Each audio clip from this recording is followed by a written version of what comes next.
This episode of Getting Geeky with Game Relief is being powered by Kolossal Games, who has a new game coming to Kickstarter on Tuesday the 31st of July at 10 a.m. Eastern Standard Time, or EDT.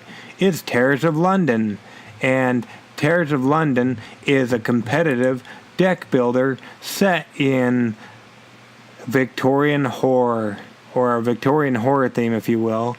Definitely go ahead and check that out. We'll leave a link in the show notes to the event that they created on Facebook. You don't want to miss this game by Kolossal Games. Now on with our interview.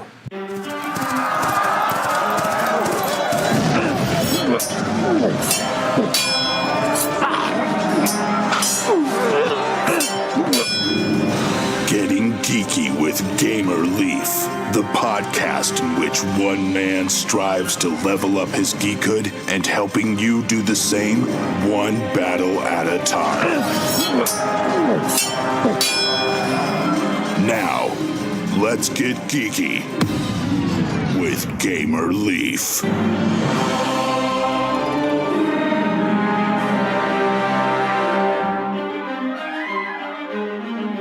John Barry, a struggling gramophone salesman, as he breaks into a secret laboratory and uncovers the latest breakthrough in aviation technologies.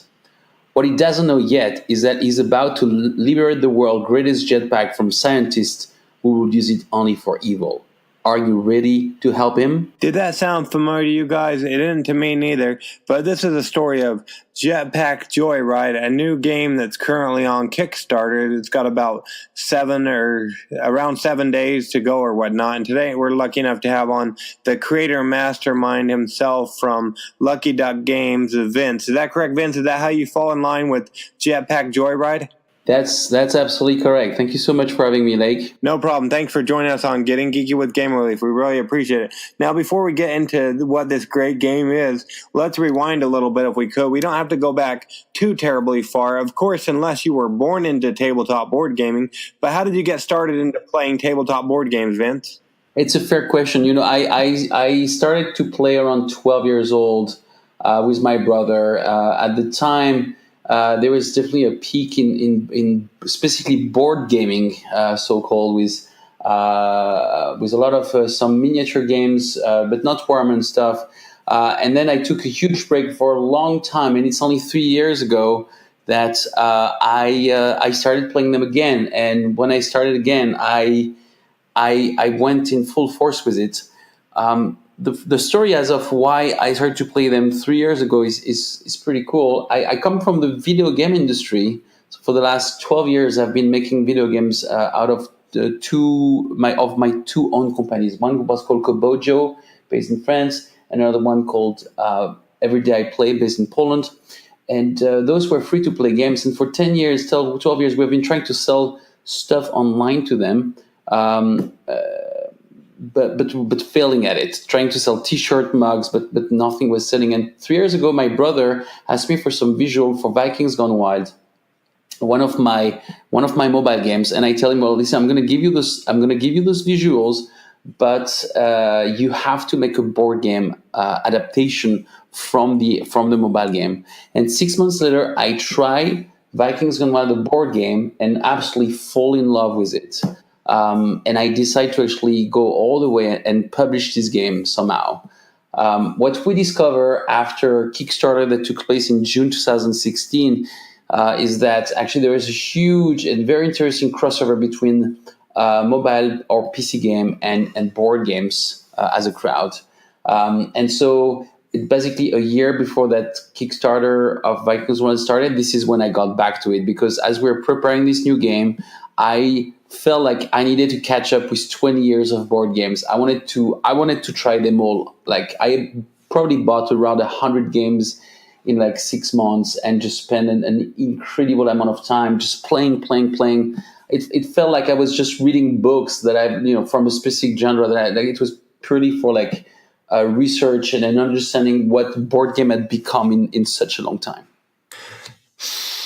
So that's an awesome story, Vince. Yeah, my story is similar. Well, we played like the classic board games growing up and stuff, and then me and my wife, we like to play games. We started off playing with like Uno and stuff. I like to collect the different Uno cards, and didn't really know what tabletop board gaming was. My wife discovered Kickstarter a while back ago and started collecting games, and then I played some certain games here and there with her, a couple seasons, and a game called Parade.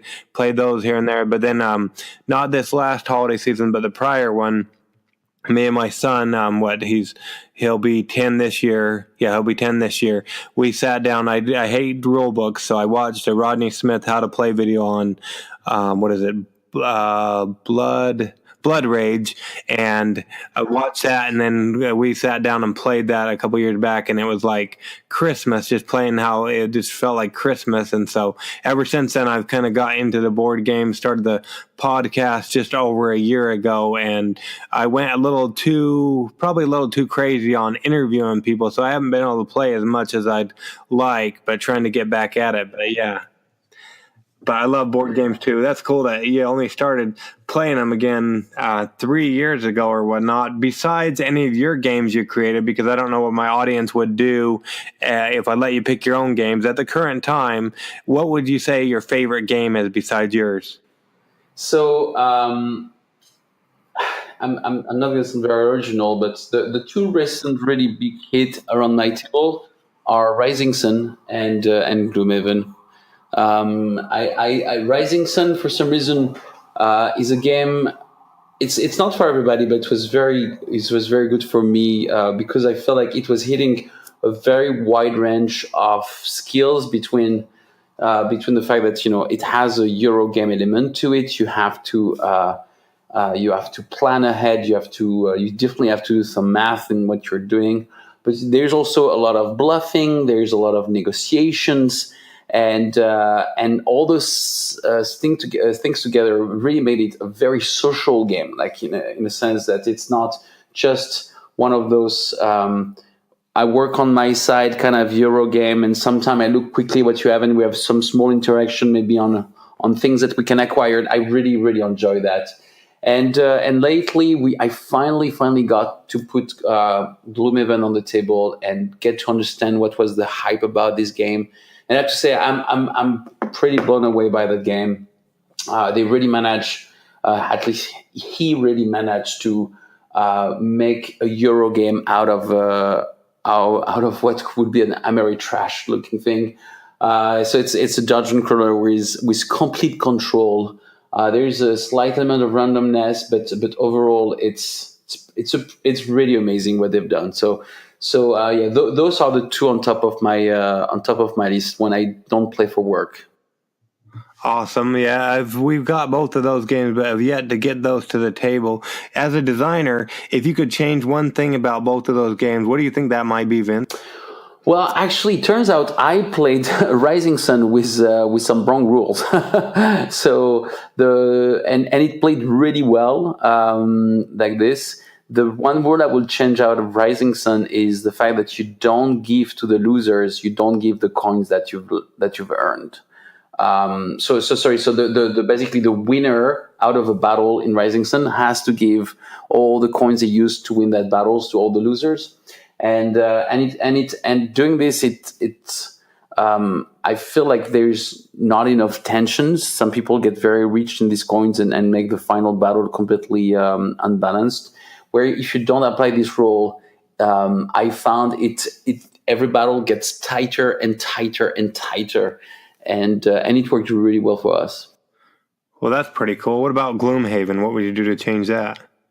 Gloomhaven, I think it's been too early to change anything about this game for me. So far, everything I've seen were absolutely spot on. So I have literally nothing to talk about on the Gloomhaven side. Well, there you go. Well, probably something you might have a little bit to talk about is word on the street is you have a new game on Kickstarter. What can you tell us about Jetpack Joyride, Vince? Yeah, so Jetpack Joyride, it's a very popular mobile game that was downloaded over like 800 million times. So it's a very popular IP that we licensed from an Australian mobile developer called Halfbrick. And we have actually had the license for a while now, but we absolutely refused to launch a Kickstarter and to release this adaptation until we found the right game. And it took us a while to find the right game for this thing, but ultimately it came in the shape of Michał Gowomski submission after many others. And the difference, it was the only one who submitted a real-time game. And all the other that we received were actually they're turn-based adaptations. And some were pretty clever, but the turn-based aspect definitely was not bringing the emotional, the emotion that at least mobile player who knew the original IP would have expected. And so when we tried Michał's adaptation, we absolutely fall in love with this game, fall in love with it. I was like, that is it. That was worth almost 9-10 months of wait and patience of inner work and printing print and play to finally land there. We're live since for 12 days now, and we should break the first $100,000 hopefully tomorrow. Given the pace of the campaign, so we're super grateful for all the backer that has enabled us to bring this game to life. This Kickstarter actually is kind of also a little bit for us in a sense that we knew that the retail version, because of the IP, which is a very casual IP, the retail price tag for this game is $25. Okay, and in $25 you can't, there's the core game, but there's so much more we would always do because we absolutely love this mobile game. So we're basically making this deluxe version that will never be in retail. That is kind of like the game we wish, the game that we actually wanted, the most complete version of the dream we had for this game. Even though the retail version is absolutely fine, actually, it's a really strong game as is. And the version we have been demoing all over the US, UK, and France is the retail version. But we have this extra small expansion that built. So this Kickstarter is also a way for us and for the fan of the license to actually kind of have a slightly bulkier version of the game. Okay, so there is if somebody's listening to this later on down the road when the Kickstarter's over, there is going to be a retail version though?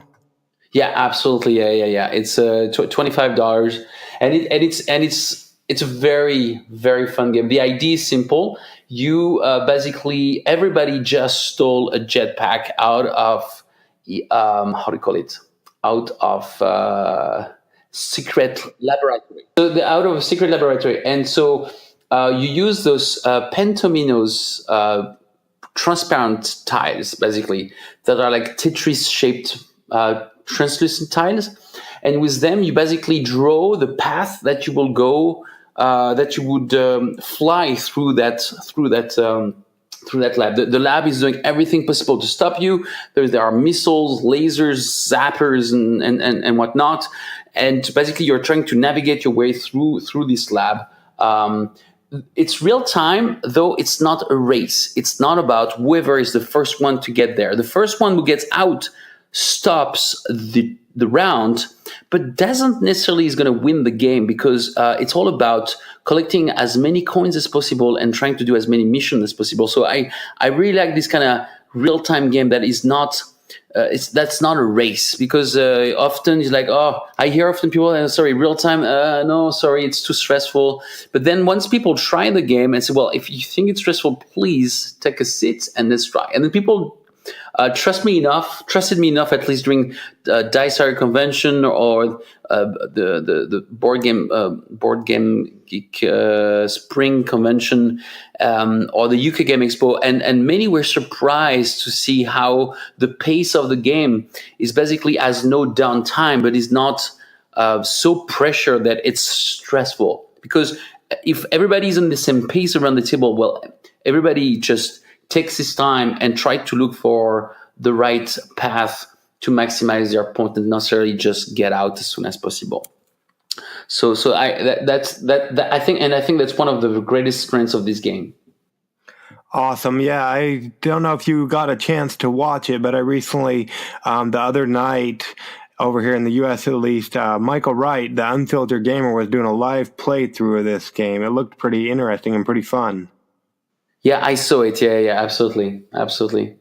Well, if I understand correctly, because it looks like they were playing right. I hadn't played any before, but I played a roll and write where you're rolling dice. It was in my game group. We played a roll and write where they take turns rolling dice and then collecting points or whatnot. They're all doing it on their own turns or whatnot. But in this game, if I'm understanding right, everybody does their turn. They take it simultaneously. They go ahead and set up what the app would look like, and with a few directions or whatnot, and then they try to get whatever points they can by doing that, and then they go ahead and write down all the points that they got during that round. But everybody's setting up their I don't know, they're setting up their board at the same time, and then they go collect the points and write them down, and then whoever has the most points or coins, like you said at the end, is the winner. Is that correct?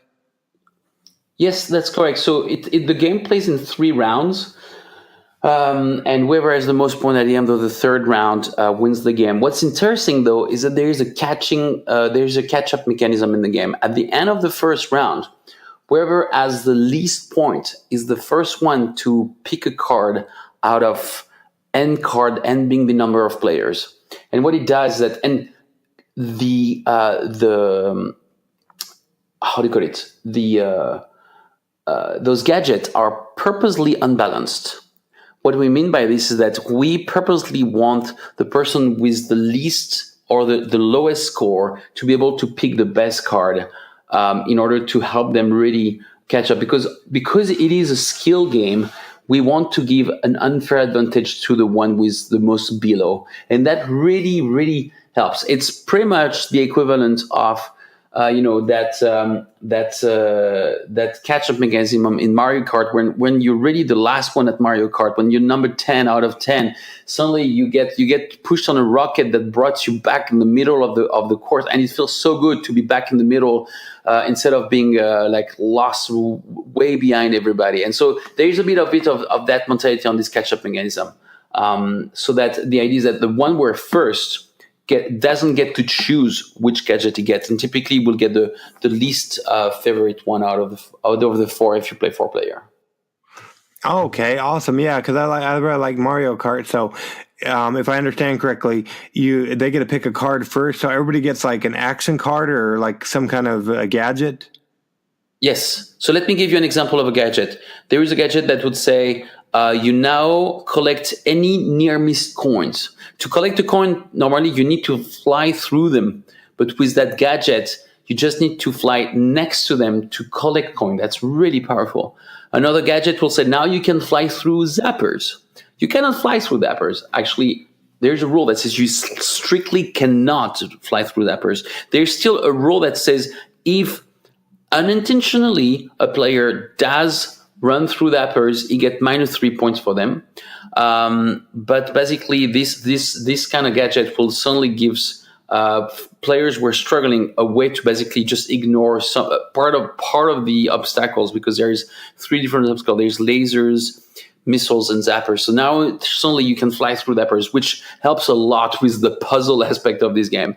And obviously you have some that are kind of less good, like for example, you get 3 points for every 8 coins that you collect. So you still need to get at least 8 coins for this to score for you, etc. So that's and you keep those gadgets for the rest of the game. So the first gadget you actually get to keep it for the next 2 rounds that you fly with.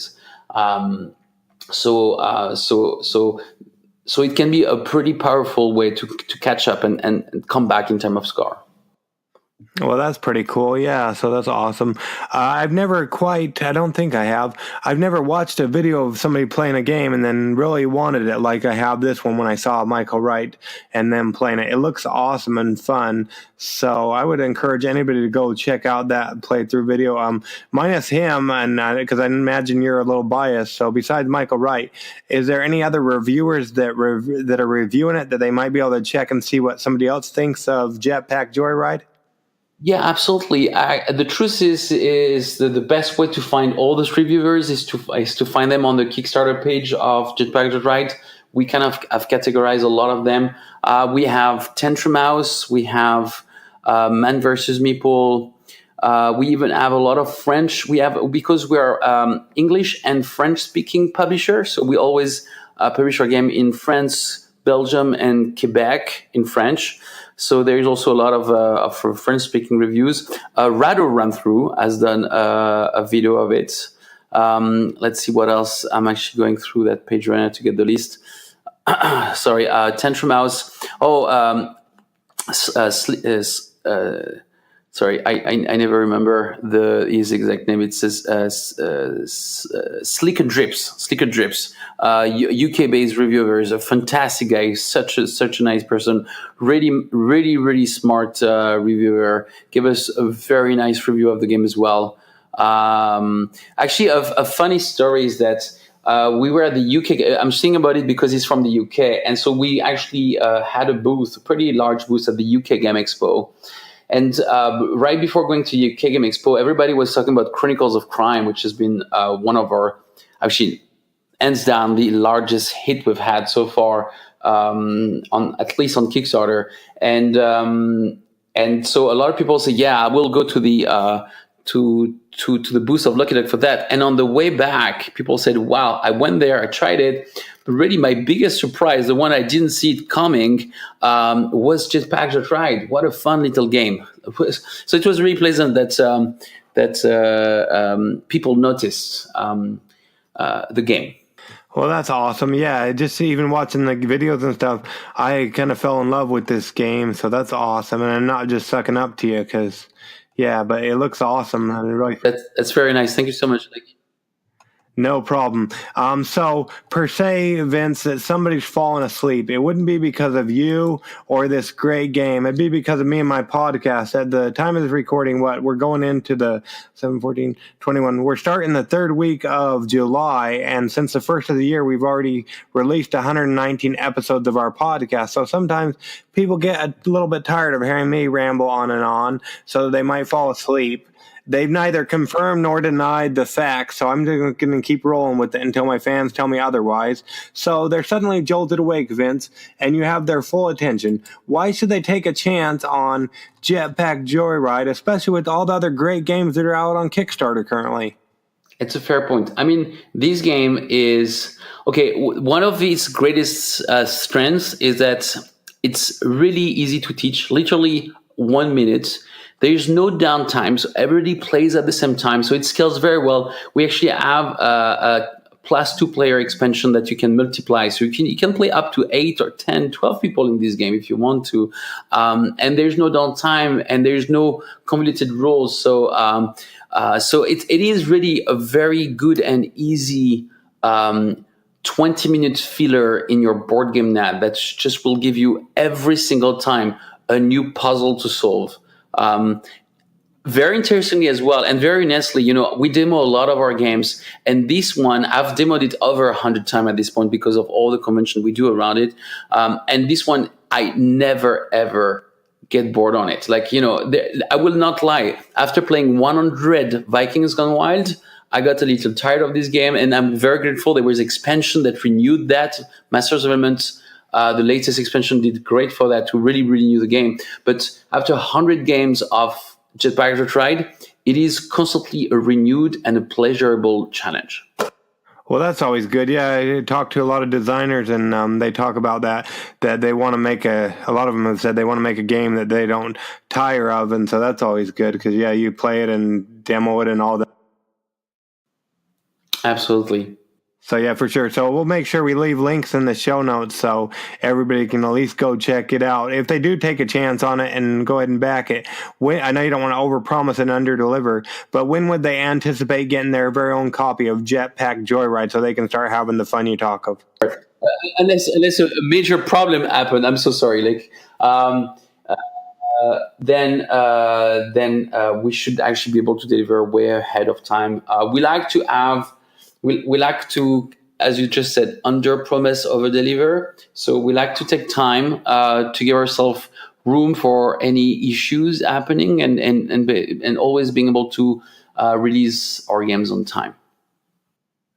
Awesome. Yeah, that's for sure. Because I know a lot of times there's a lot of hiccups that happen in Kickstarters or whatnot and getting them. And I think one of the main things, that important thing is, if there's going to be any hiccups, communication. Have you found that that's key? Absolutely. I mean, I'm grateful that we have been doing pretty well for the last 2 years. And so we are a team of 8 full-time people. And one of them is Theo. Theo is our community manager and logistic manager. And Theo is wonderful because he makes sure that he's always on top of communication, either on the support side of things.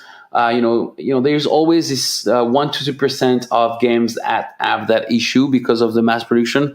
But also, as you just mentioned, basically making sure that we have Kickstarter update that constantly keep that very transparent line of communication as of where we are at, what is the progress, what were the issue we have. And being transparent, honest, and direct is the best way for maintaining this level of trust that the backer are giving us. I mean, they objectively, they're basically supporting us. Like, literally, without Kickstarter and the Kickstarter community that have been backing us, this company would not exist. The game we've made would not exist. I'm eternally grateful for this community for helping bring our dreams to reality. And so we try to be as professional and focus and when it comes to actually executing the promise of bringing those games to life. And communication is the absolute key, because issues always arise. They always arise. So sharing them ahead of time, explaining what are the steps that have been taken to solve them, is extremely important. Yeah, for sure. So that's awesome. Now, I know you haven't had a chance to listen to our podcast. You've been busy pumping out the games and getting great games to Kickstarter.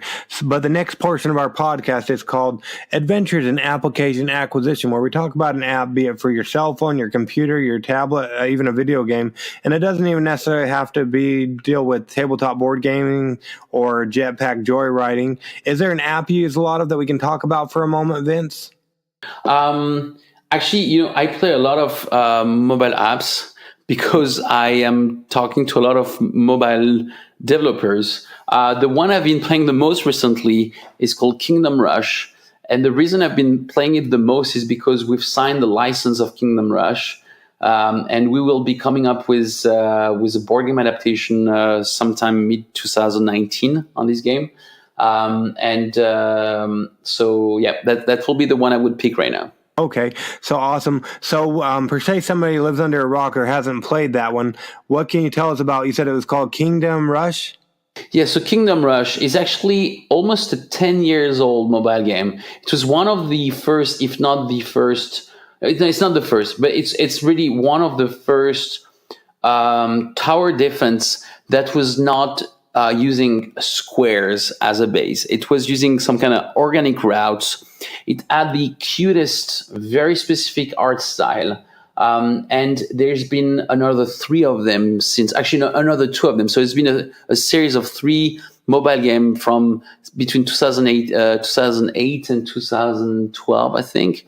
And they are coming up with a new one at the end of this year or early next year, I think. It's just an incredibly, and still 10 years later, an incredibly good, tight, and beautiful tower defense. Okay, yeah, tower defense. I think I've played a couple of those. Awesome. So, is that a free or a paid app? The first one is free. It's a fully free game, and the 2 others are paid app. Originally, back in 2008, it was a paid games. And after the game still, I'd say after 300,000 downloads, which was a very good score for paid games at the time, they made it a free games just to also make the brand more available. So now the first episode of it is free for a few years now, and the sequels were paid, so are still paid. Now, I've never had somebody on the show that would be able to actually implement their answer to this question. But the next question, Vince, is if you own the rights to Kingdom Rush, what would be one thing you would do to fix it or make it better? And it sounds like you have the rights to put it into board games. So how are you going to fix and make that better? So, having done a lot of video game and mobile game adaptation, I think the key thing for us is to fulfill the promise of continued emotion. The way I look at it is that when I shared the fact that we had this license, people were like, "Oh my gosh, I used to play this game for so many hours. I can't wait." What they say here is that they can't wait to get back to the emotion they had, the pleasure they had playing this game. So we have a couple missions when doing that, is that we have to kind of be true to the license and kind of be able to kind of fulfill that promise of continued emotion, but it cannot come at the price of not it being a good board game. And I think the biggest mistake when we talk about IP adaptation is to make a simulator. You don't want to do a simulator, because if you play a simulator, then you might as well just play the video game. So, and for example, and that's why I love, for example, Jetpack Joyride, the mobile, tabletop adaptation, is because it's not a simulator. So many of the submission we got for Jetpack Joyride back last year were all simulation, meaning that you were like, so now it's my turn. I'm going to choose if I go up or down. Okay, now I've chosen. Then I'm going to move this here to make it feel like it's sliding. And now it's your turn. What do you do, Jake? Oh, I don't know. This felt like a simulation where you had to actually do a lot of administration in order to kind of feel like it's like the mobile game. And I think it's a terrible idea. So we talked with quite a few game designers, and some with who were actually pretty advanced. For example, Sen Fong Lim and JC are the game designer of the next game we have called Mutant Genetic Gladiators, and they actually have submitted a very, very good entry for this for this board game, the Kingdom Rush one. And the whole conversation was about the fact that we want to have as little administration as possible. We don't want to be able, we don't want to spend hours moving monsters and computing the splash zone and the number of life points he has, because all these will feel just like a simulator. We want to still grab the feel of that mobile game and, but make it a good board game that even if you don't know the mobile app, you will truly, truly enjoy playing it. That's awesome. That's cool. Now, and you're coming from us. Are you in France, or where exactly are you, Vince? Yeah. So right now I'm based in Poland. We actually have right now we actually have 2 employees in the US. But the creative team is based in Krakow, Poland. I'm French myself. I used to live in San Francisco. My wife is American. And we almost get back there recently, but we're still in Poland because we find there's the most value for me to be right next to the creative team. So Poland it is. Well, there you go. So minus coming over there to Poland to stalk you personally. How would people go about finding out about you or what you Lucky Duck Games has going on both now and in the future? Well, I think everything is on our website, luckyduckgames.com.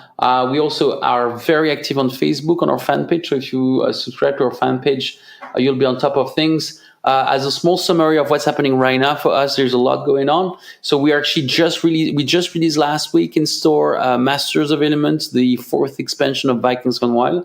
Vikings Gone Wild has sold extremely well for us. We have sold over 35,000 units of the game so far. And it's a very, very strong deck builder with some interesting twists. We have Fruit Ninja, the adaptation of the mobile game, coming as a Gen Con release. It's a $20 family game of card drafting and grab the totem kind of game. It's really cool adaptation of the mobile game. It was picked up by Asmodee, with distributing it in France, Germany, Poland, China, Canada, and all over any Dutch-speaking countries, Netherlands, Belgium, etc. So they are, and so we are in charge of the US and the rest of the English-speaking countries. So that's Fruit Ninja, and in November. So far the date is November 2nd. We are releasing Chronicles of Prime. This is the largest to date first sprint batch we have ever done, because the game has been picked by 10 different localization partner. It will be under the Christmas tree of Korean, Spanish, Italian, German, Poland, Polish, French, UK, Canada, US. It's going to be absolutely everywhere in the world. The first batch is over 100,000 units, mixing the base game to expansion and what we called VR module, because we sell those VR glasses outside. And the last thing I'll talk for the end of the year. Sorry for being long leg, but I just wanted to share what's happening to us. It's something I'm really excited about.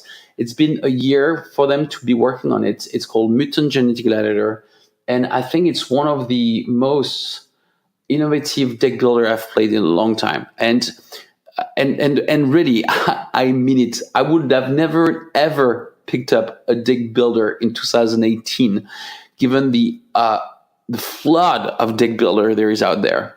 And so for us as a publisher to pick up this game, it really had to add something very special, and it really does. We will be sharing more on social media in the summer. This is most likely to hit Kickstarter in late September, October. Oh, wow. So I'm a big fan of deck builders and whatnot. And so, wow, that's awesome. And what was it called again? It's called Mutant Genetic Gladiator. And is that based off an app as well? Yes, it's based off an IP. It's a French company called Kobojo. Actually, it was acquired by Theosis Online, and it's a game that's been downloaded 30 million times.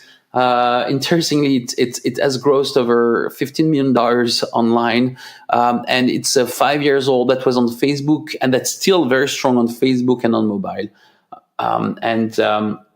And basically, you are managing.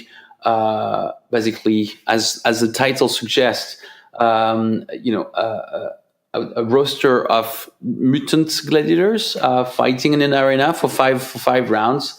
And what's interesting is that the way you buy cards is not with coins; it's by mutating mutants. So the mutant in your starting hand, which is fully symmetric, is our single genes mutant, and then you have asymmetric buying pool. So, typically in a deck builder, you have a common market, a common pool of cards you can buy from. Here in this game, absolutely not. Everybody has a fully asymmetric pool of cards they can buy from. And this pool of cards has been either drafted or pre-constricted by the player.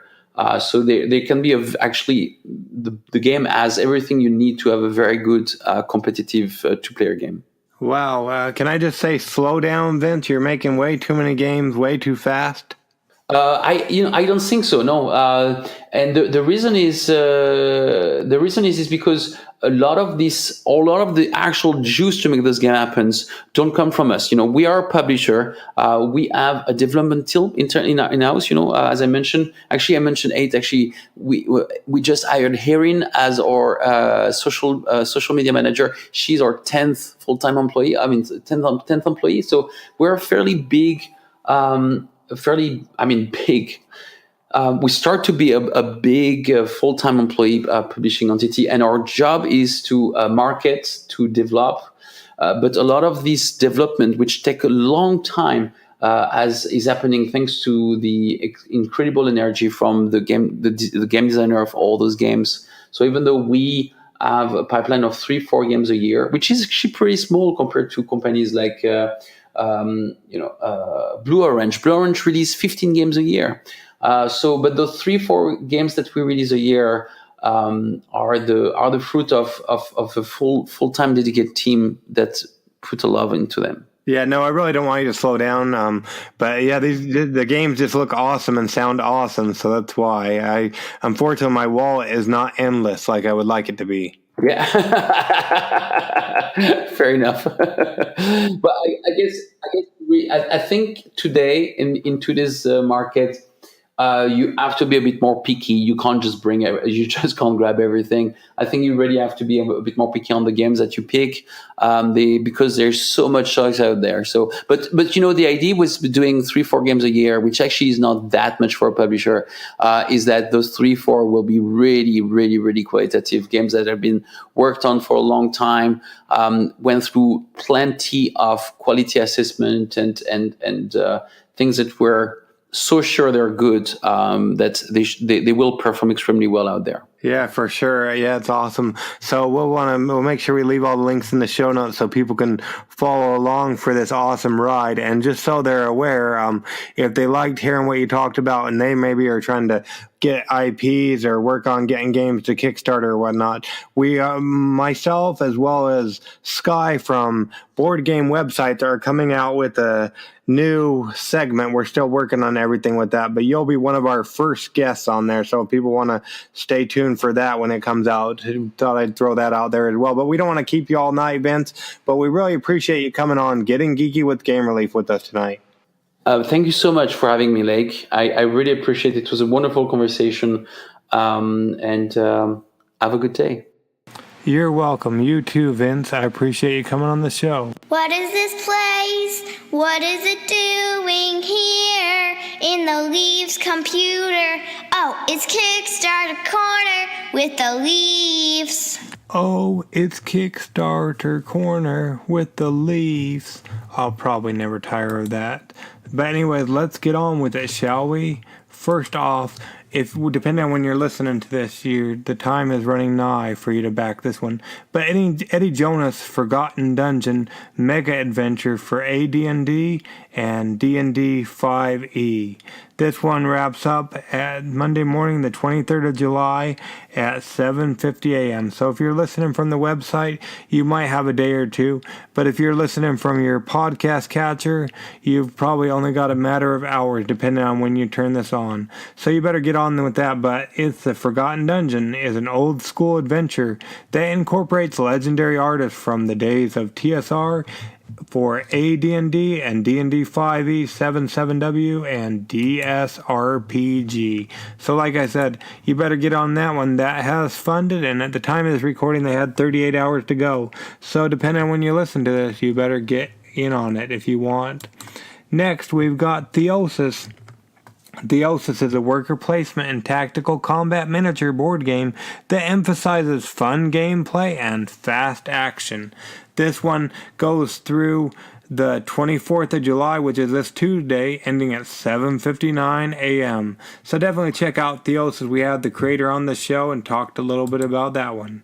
Next is Casual Game Insider, CGI, year number 7. It's a quarterly board game magazine that focuses on the best new casual games from a wide variety of publishers. Time to start reading. This one, at the time of recording, they had 3 days to go. They're ending on Tuesday, the 24th of July as well at 5 p.m. Mountain Standard Time. And so you better get in on this one if you like to read and find out about all the hot games coming. Or if you're a publisher and you want to get some advertising in, go ahead and check out Casual Game Insider, CGI, year number 7. Next, do you want to get some advertising in, or are you going to be in Atlantic City the 12th through the 14th of October? Either way, you'll want to check out Bringing HLG Con to the Next Level. High Level Games is hosting a convention in Atlantic City, and they want to have the best material on hand to create an awesome experience for you. They funded, and they're going through Thursday, the 26th of July. So definitely check out this one as the time draws nigh. Next is Immortality. It's a Greek mythology game with dice, cards, and more. Greek mythology for all to enjoy. Roll dice, draw cards, battle beasts. Will you get out alive? Well, will ya? I guess you'll find out if you back this great game before Thursday, the 26th of July. Definitely check that one out. There's only a couple days remaining. Next, we've got Crown of Aragón. It's a 2-player card game of medieval intrigue and conquest that can be played in 15 minutes. Seize the Crown. We did a review as well as we interviewed the creator of this, had him on the show a while back ago. Go back and listen if you want, and then you can definitely check out and see what we thought of it. We loved it, but you should definitely check it out. At the time of this recording, they only got 5 days to go. They're ending this Friday, the 27th of July, so definitely check out Crown of Aragón. I hope they make it. If they don't, I hope it relaunches. Next, we've got Asanakids. Learn yoga and mindfulness while playing. Do yoga poses, align the krakas, help the princess to get rid of their bad emotions before they block them. They've moved up a little bit more, and they've only got about $5,000 to go. Got about 10 days left. So if you want to try to help this one become a reality, make sure you check out the Kickstarter page. Next, perhaps you've played one of his games. Perhaps you haven't. Either way, this one looks fun. It's called Killing Lee Garvin. It's in which you help a real-world game designer in need, putting a hapless game designer through a sadistic and humorous ringer for fun and profit in this card game, and help cover his real-world medical bills. Right now, they're over halfway to their goal, and they've still got 10 days to go. They end on Wednesday, the 1st of August. The card artwork is really cool. I would definitely check it out. And if you want to find out about the designer that designed this, go ahead and listen. We did an interview with him just recently. Next, this game is almost 400% funded with 12 days to go. It's the Kingdoms of Erden, King of the Mountain, Dwarven Expansion. You collect faction members and dominate the mountain in this fantasy set collection strategy card game. Ages 10 plus. It's for 2 to 5 players, going about 15 to 45 minutes, and they're ending on Friday the 3rd of August. So definitely check out that one. Next is the Complete McCaig Creature Compendium, volume number 1. And she has a YouTube channel, Caitlin McCaig, in which you can find out about her drawings and see what's going on. They're almost to their goal, and they've got 13 days to go. They're ending on Saturday the 4th of August. So if you need new original creatures for your tabletop role-playing games, you'll definitely want to check out the Complete McCaig Creature Compendium Volume 1. And we actually had Caitlin on the show to talk all about it, so definitely check that one out. And then next is Clustered, the second edition, a strategic card game. Maybe you didn't hear about the first edition, or you didn't know about it existed, but we did, and we actually previewed it, or reviewed edition 1. You can go back and listen to our episode that we had this last Friday. It's Family Fun Day Friday. Episode 29 was all about Clustered. And in Clustered, the second edition, you're battling your opponents by placing cards with matching attributes next to each other. Can you out-strategize everyone to win? Well, if you listen to that episode, you'll find out which one of the Leafs won. But anyways, they're overfunded, and there's still a while to get in on this. Thursday, the 9th of August. So definitely check out Clustered, second edition. It's a strategic card game. Last but not least, this creator we're going to have on the show this week. So definitely watch for that. It's called Incoming Transmission. It's a co-op sci-fi pixelated board game. Incoming Transmission, 16-bit inspired co-op puzzle game for 2 to 5 or more players in about 10 to 30 minutes by the designer of Fire of Eidolon. Definitely check this one out. They have funded, and there's still almost 3 weeks to go, going through Friday the 10th of August. Definitely check it out. I love the box. It reminds me of the Super Nintendo game box. And it's an interactive campaign. You'll find out more about that as you go ahead and back this great project, and you can listen to me on with the creators.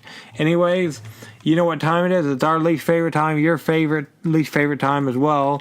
Time for us to get on with our lives, you to get on with yours. In the meantime, I hope you'll get geeky, stay geeky, and bring others into Geekfold. Gamer Leaf out.